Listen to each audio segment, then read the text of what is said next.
जब से president Donald Trump दूसरी बार व्हाइट हाउस में घुसे हैं, तब से भारत के पीछे हाथ धोकर पड़ गए हैं। महीनों से टैरिफ सैंक्शंस और डिपोटेशंस के वार के बाद प्रेसिडेंट डोनाल्ड ट्रंप ने सीधा दशकों पुराने भारत अमेरिका संबंधों के ऊपर ही न्यूक्लियर बॉम्ब फोड़ दिया है। इस न्यूक्लियर धमाके से अमेरिका में वर्क वीजा पर लीगली रहने और काम करने वाले लाखों भारतीयों की जिंदगी पूरी तरीके से अब तबाह हो सकती है, उनकी जिंदगियां बिखर सकती हैं, उनकी सारी मेहनत मिट्टी में मिल सकती है। ट्रंप के एक हस्ताक्षर से, एक एग्जीक्यूटिव ऑर्डर से लाखों H-1B वीजा होल्डर्स अब सदमे में आ गए हैं। ट्रंप के इस नए फरमान के मुताबिक अब यूएस गवर्नमेंट फॉरेन वर्कर्स को दिए जाने वाले वीजास पर एक भारी भरकम एनुअल फी वसूलेगी। अब कंपनीज को हर H-1B वीजा होल्डर के लिए यूएस सरकार को हर साल $1 लाख या करीबन 90 लाख रुपए देने होंगे। रिपोर्ट्स की माने तो यह फीस इतनी ज्यादा है कि H-1B होल्डर्स की जो नई H-1B होल्डर्स होते हैं, उनकी मीडियन औसतन सैलरी से भी यह रकम ज्यादा है। लेकिन आप मान लीजिए डिसेंट H-1B सैलरी को हम कंसिडर कर लेते हैं, सॉफ्टवेयर इंजीनियर को कंसिडर कर लेते हैं, $2 लाख की अगर उसकी सैलरी हो, तो अब उस कंपनी को $1 लाख और मिलाकर $3 लाख प्रति साल खर्चा करना पड़ेगा उसी वर्कर के ऊपर। ऐसे में शायद ही कोई कंपनी होगी जो इंडिया से या किसी और दूसरे देश से लोगों को इतनी बड़ी रकम पर अफोर्ड कर पाएगी। ट्रंप के वीजा बॉम्ब का मकसद भी प्रिसाइसली यही है। विदेशियों को, खासकर कि भारतीयों को नौकरी देने से ज्यादा अच्छा है अपने देश के लोगों को, डोमेस्टिक वर्कर्स को नौकरी दो, ना कि फॉरेन वर्कर्स को। और अगर कोई ऐसा हाईली इररिप्लेसेबल पर्सन है जो आपके पास अमेरिका में आपको नहीं मिल रहा है किसी कंपनी को, तो उसे जरूर रिप्लेस करिए, शौक से रिप्लेस करिए, लेकिन हफ्ता 2 टैक्स निकालो। इस नए वीजा बॉम्ब के शॉकवेव सबसे ज्यादा भारतीयों को महसूस होगा, क्योंकि यूएस गवर्नमेंट डेटा को अगर आप देखो, उसके मुताबिक हर साल अप्रूव होने वाले 4 लाख नए कंटिन्यूइंग H-1B वीजाज में ऑलमोस्ट 70% भारतीयों को मिलते हैं। तो भले ही ट्रंप ने इस बार इंडियंस का नाम इन स्पेसिफिक ना लिया हो, लेकिन उनके इस लेटेस्ट वीजा बॉम्ब में टारगेट भारत ही है।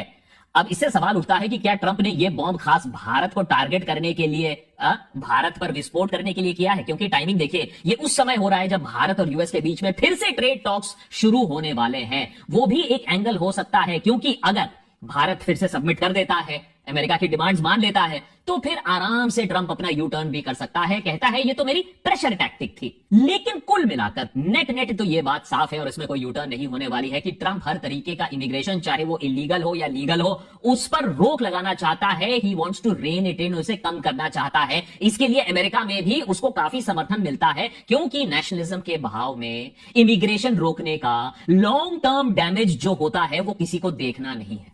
लेकिन ट्रंप और रिपब्लिकन पार्टी चीख कर यह भी कह रही है कि नहीं, हम इमिग्रेशन के खिलाफ नहीं हैं, हम तो चाहते हैं इमिग्रेशन हो, लेकिन मोटा पैसा वाला इमिग्रेशन हो। बेसिकली अब की बार ट्रंप सरकार कह रही है हाई नेट वर्थ इंडिविजुअल्स के लिए हम स्पेशल कॉरिडोर बनाना चाहते हैं। इसी के तहत यूएस ने अब, और ट्रंप ने एक एक्सपेडाइटेड वीजा स्कीम भी अनाउंस कर दी, जिसमें फॉरेनर्स यूएस गवर्नमेंट को $1 मिलियन अगर दे, करीबन 9 करोड़ रुपए, तो फिर एक उन्हें ट्रंप गोल्ड कार्ड मिलेगा। उसके लिए वो अप्लाई कर सकते हैं, जिसके तहत यूएस में परमानेंट रेजिडेंसी उनको मिल जाएगी। ये ट्रंप का पैसा दो, रेजिडेंसी लो का एक नया प्रोग्राम है। देशभक्त के आज के एपिसोड में डिटेल में समझेंगे ट्रंप के इस नए वीजा क्रैकडाउन को। क्या था ये H-1B वीजा, क्यों लाया गया था, और ट्रंप इसे क्यों अब दफनाने पर तुले हुए हैं। इस क्रैकडाउन की प्रतिक्रिया यूएस कंपनीज में कैसी रही है, उनका क्या रिएक्शन रहा है, भारत पर इस पर क्या इंपैक्ट पड़ेगा। ट्रंप ने थर्मोन्यूक्लियर बॉम्ब तो फोड़ दिया है, लेकिन इस बॉम्ब का रेडिएशन क्या अमेरिका को भी ले डूबेगा? क्योंकि H-1B वीजा के बिना अमेरिका का stem, education, research, medical science, innovation, silicon valley सब ठप पड़ सकता है। अच्छा, मान लीजिए H-1B नहीं मिलता है भारतीयों को, टैलेंटेड लोगों को, तो क्या इसका मतलब है भारत में टैलेंटेड लोगों की भरमार हो जाएगी, मेक इन इंडिया फिर से चल पड़ेगा, या फिर हम गलत ख्वाब देख रहे हैं? इस सब पर फोकस करेंगे आज के एपिसोड में। अमेरिका क्या खेल खेल रहा है और भारत का इस पर क्या इंपैक्ट पड़ेगा, इसके लिए H-1B को थोड़ा सा समझना जरूरी है।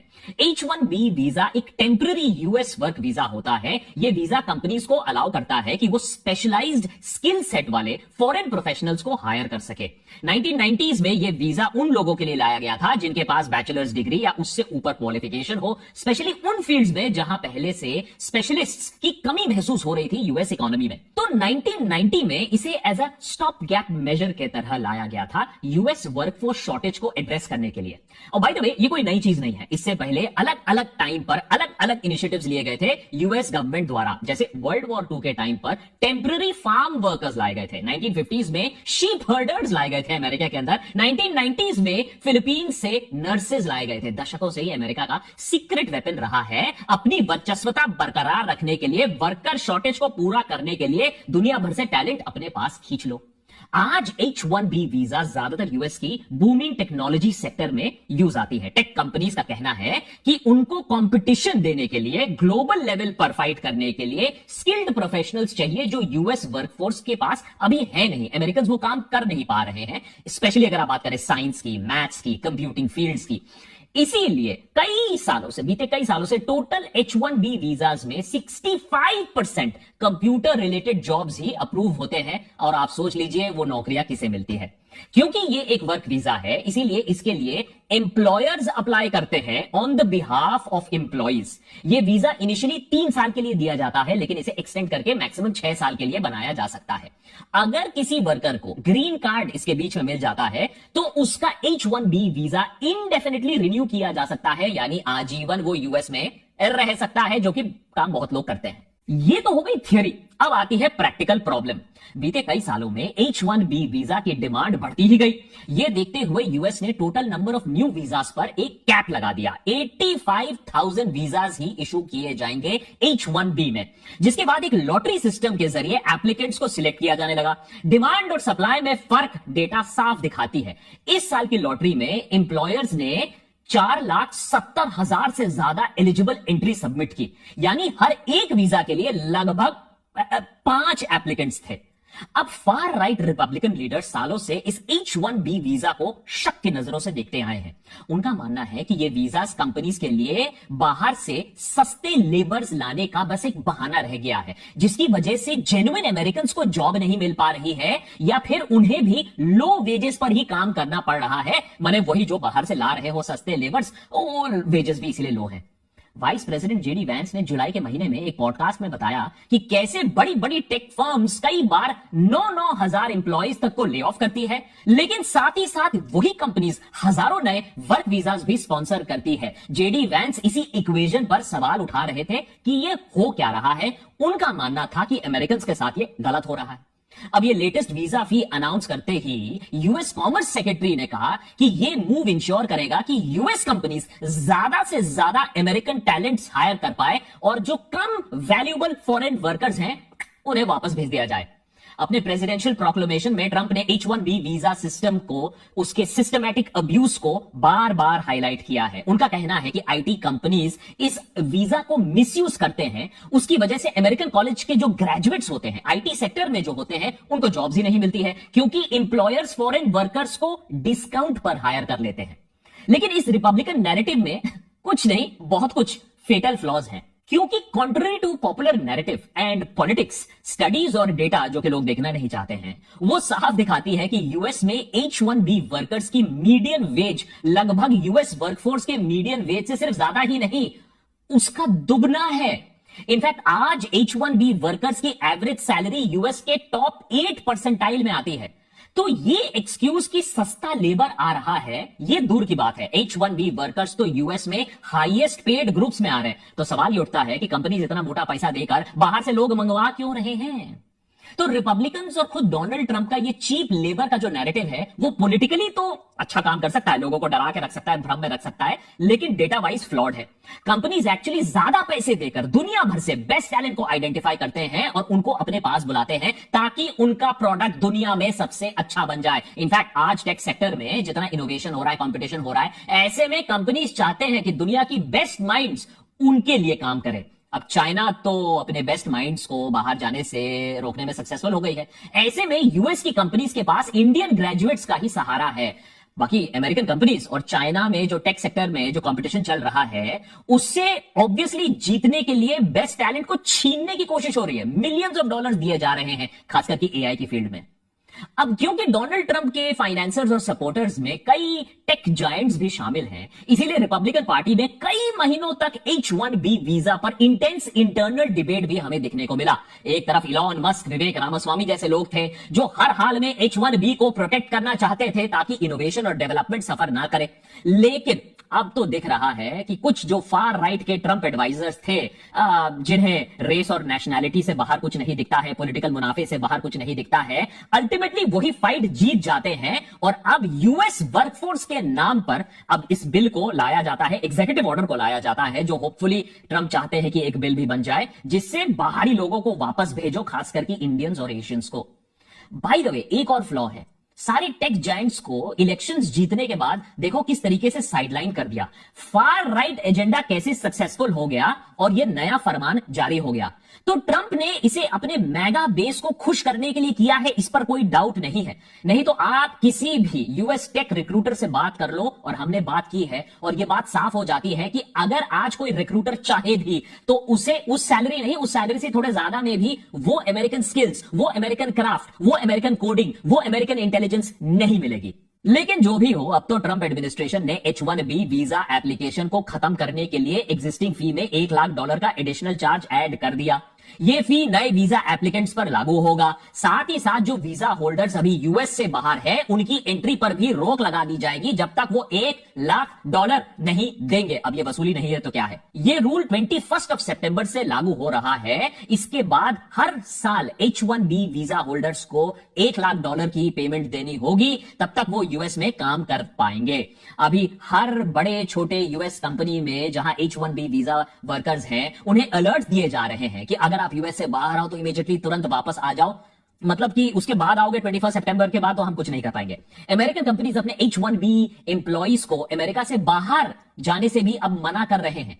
और इधर इंडियन एयरपोर्ट से खबर आ रही है कि जैसे तैसे H1B जो वीजा वर्कर्स हैं जो इंडिया आए हुए थे वो अमेरिका लौटने की कोशिश कर रहे हैं। ये हाल कर दिया है आज ट्रंप ने। आने वाले दिनों में इस H1B फरमान का सबसे पहला इंपैक्ट आपको देखने को मिलेगा Amazon, TCS, Microsoft, Meta, Google, Apple जैसे बड़े कंपनीज में, जहां कुछ रिपोर्ट्स के अकॉर्डिंग 10,000 के करीबन H1B वर्कर्स काम करते हैं। लेकिन पॉलिसी एक्सपर्ट्स ये भी कहते हैं कि अमेरिका की कोर्ट्स में ये बच नहीं पाएगा। ट्रंप के इस एग्जीक्यूटिव ऑर्डर को स्ट्राइक डाउन बहुत जल्द कर दिया जाएगा, क्योंकि कांग्रेस की अनुमति के बिना वो $1 लाख वाला प्रोविजन लागू नहीं कर सकते हैं। ये प्रेसिडेंशियल पावर से बाहर जाता है, कुछ एक्सपर्ट्स का मानना है। दूसरी तरफ बिजनेस के नजरिए से अगर आप देखें, अमेरिका अपने पैरों पर ही कुल्हाड़ी मार रहा है, क्योंकि इतनी बड़ी भारी भरकम रकम H1B के लिए ज्यादा लोग नहीं दे पाएंगे, उल्टा कोर्ट को ही अप्रोच करेंगे। तब तक कोर्ट में मामला चलता रहेगा, तब तक काम ऑफशोर चला जाएगा, माने दूसरे देशों में चला जाएगा, वर्चुअली होने लगेगा, Canada, Mexico, India, eastern Europe Nations में चला जाएगा। तो अल्टीमेटली ये प्रॉब्लम अमेरिका के लिए ही होगा। अगर कोर्ट्स में इस ऑर्डर को नहीं रोका तो एक और ऑप्शन है कंपनीज के पास, वो ऑटोमेशन पर ज्यादा निर्भर करेंगे, लेकिन $1 लाख की रकम सरकार को नहीं देंगे, ये टैक्स या ये वसूली नहीं देंगे। एक्सपर्ट्स चिंता जता रहे हैं कि बात सिर्फ टेक की हो रही है, लेकिन इस बॉम्ब के रेडिएशन से अमेरिका की साइंटिफिक रिसर्च, जो इनोवेशन है, जो मेडिकल सेक्टर है, उस पर भी भारी प्रभाव पड़ेगा। फॉर एग्जांपल, अमेरिका में 30% जो रेजिडेंट डॉक्टर्स होते हैं इंटरनेशनल मेडिकल ग्रेजुएट्स होते हैं, उनकी तनख्वाह ही $55,000 होती है। अब $55,000 की तनख्वाह के ऊपर $1 लाख का H1B वीजा कौन देगा? लेकिन अमेरिका की मेडिकल इकोसिस्टम फिर कौन संभालेगा? साथ ही साथ अमेरिका की यूनिवर्सिटी बिजनेस भी खत्म हो जाएगी।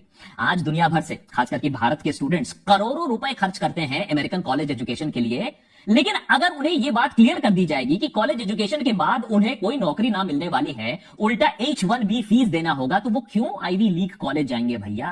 अगर कॉलेजेस में पैसा आना बंद हो गया तो गया अमेरिका का जो यूनिवर्सिटीज का फेम्ड रिसर्च एंड इनोवेशन होता है, खास करके सेमीकंडक्टर्स, बायोटेक, AI के फील्ड्स में जहां काम हो रहा है। तो बहुतों का मानना है कि ये H1B को मारना अमेरिका के लिए सेल्फ सबोटाज से कम नहीं है। तो अगर इतना कुछ नेगेटिव है तो क्या इसका मतलब है ट्रंप यहां भी यू टर्न लेंगे? अगर आप बीते महीनों की अमेरिकन पॉलिटिक्स को स्टडी करोगे तो वहां आपको एक नया टर्म मिलेगा, TACO, टाको ट्रेड, जिसका मतलब है ट्रंप ऑलवेज चिकन्स आउट। और ये एक्चुअली अगर आप पॉलिटिक्स देखो तो ये एक कंसिस्टेंट पैटर्न आपको मिलेगा। आप हमेशा देखोगे एक बड़ा शॉकिंग डिसीजन होता है और फिर ट्रंप पीछे हट जाता है। अब आप रेसिप्रोकल टैरिफ की बात कर लीजिए, चाइना के साथ ट्रेड वॉर की बात कर लीजिए, पुतिन पर वॉर रोकने का प्रेशर, या बीच में पुतिन के साथ दोस्ती भी हो गई थी, यूक्रेन के साथ एनिमिटी हो गई थी, लेकिन अब सब कुछ उल्टा हो चुका है। अभी तक अगर देखा जाए तो ट्रंप ऐसे शॉकिंग डिसीजन से एक पैनिक क्रिएट कर देते हैं और फिर जल्द ही मार्केट और इंडस्ट्री के बैकलैश को देखकर अपने कदम पीछे खींच लेते हैं और बाद में बोलते हैं this is the art of making a deal, ये सब तो मेरे प्लान में था। और अगर कहीं मार्केट फोर्स नहीं भी मानते हैं तो फिर अमेरिका की कोर्ट्स हैं, कोई ना कोई जज इस डिसीजन को स्ट्राइक डाउन कर सकता है। हालांकि ट्रंप के सारे डिसीजंस रोल बैक नहीं होते हैं। कुछ इंपॉर्टेंट डिसीजंस जैसे यूएस एड को बंद करना, डीईआई हायरिंग पर रोक लगाना, इंडिया पर 50% टैरिफ लगाना, इनको किसी कोर्ट ने नहीं रोका। लेकिन फिर भी इस नए H-1B फीस पर उम्मीद तो यही है कि ट्रंप को पीछे हटना पड़ेगा। सबसे पहले तो यूएस के टेक जायंट्स ही लॉबिंग में जुट जाएंगे, एग्जीक्यूटिव ऑर्डर को वापस लेने के लिए, फोर्स करने के लिए कोशिश करेंगे, और अगर उससे बात नहीं हुई तो फिर एक उनके पास भी लीगल रूट रहेगा। लेकिन देखिए यह मामला कितना कॉम्प्लिकेटेड है, क्योंकि एक तरफ टेक जायंट्स को प्रॉब्लम होगी, दूसरी तरफ ट्रंप एडमिनिस्ट्रेशन कह रही है कि tech giants are very happy with this, और वो इसलिए क्योंकि अमेरिका में लूपहोल्स इतने सारे हैं। जो बड़े बड़े टेक कंपनीज हैं, गूगल, माइक्रोसॉफ्ट, उनको ज्यादा फर्क नहीं पड़ने वाला है, क्योंकि उनके पास एक और जरिया है L1 वीजा, और जो बड़ी बड़ी कंपनीज हैं वो L1 वीजा का उपयोग करती हैं। तो जो लोअर स्किल्ड लोग होंगे और जो छोटी कंपनीज में ज्यादा लोग काम कर रहे हैं, H-1B उन्हें ज्यादा हिट करेगा, ये फी उन्हें ज्यादा हिट करेगा। H-1B तो समझ लिया, अमेरिका का रिएक्शन भी समझ लिया। अब आते हैं कोर मुद्दे के बारे में। इस सब के बीच में हमारी सरकार हमारे लिए, भारतीयों के लिए क्या कर रही है? क्योंकि एक चीज तो देखा जाता है, जिस तरीके से हाउडी मोदी होता है, मोदी मोदी के जो नारे लगते हैं, हमें विश्व गुरु बताया जाता है, अमेरिका के साथ झप्पियां पप्पियां दिखाई जाती हैं, मीडिया में तो इस तरीके की कवरेज दिखाई जाती है कि हमारा रिलेशनशिप अटूट है। लेकिन शायद जो सच्चाई है उससे काफी अलग है, क्योंकि अगर आप बीते एक्सपीरियंसेस देख लीजिए, जैसे बेड़ियों में हमारे जो भारतीय हैं उन्हें डिपोर्ट किया गया, हम चुप रहे। अमेरिका में आए दिन भारतीयों पर रेशियल अटैक हो रहे हैं, हम चुप हैं। 50% टैरिफ भी लग गया, हमने कहा हम बातचीत कर रहे हैं, चुप्पी एकदम हमने मेंटेन करके रखी है। शायद इसी तरीके से यहां भी हम चुप रहेंगे, आशा करेंगे कि भैया कोई डील हो जाए। क्योंकि जिस तरीके का रवैया दिख रहा है, जिस तरीके से फॉर्मर नीति आयोग के चेयरमैन, फॉर्मर G20 के शेरपा अमिताभ कांत जिस तरीके से ट्वीट कर रहे हैं, आपदा में अवसर हमें दिखाने की कोशिश कर रहे हैं, कैसे ये $1 लाख का वीजा फी अमेरिकन इनोवेशन को खत्म कर देगा, कैसे ये H-1B वीजा आने वाले टाइम पर इंडिया को नेक्स्ट लेवल पर ले जाएगा। इसी के वजह से लैब्स, पेटेंट, इनोवेशन, स्टार्टअप होने वाला है, इंडिया की कायाकल्प होने वाली है, बेहतरीन डॉक्टर, इंजीनियर, साइंटिस्ट, इनोवेशन, विकसित भारत का निर्माण करने वाले हैं। मैंने बेसिकली ट्रंप की इस लात की ही इंतजार था, उसी के बाद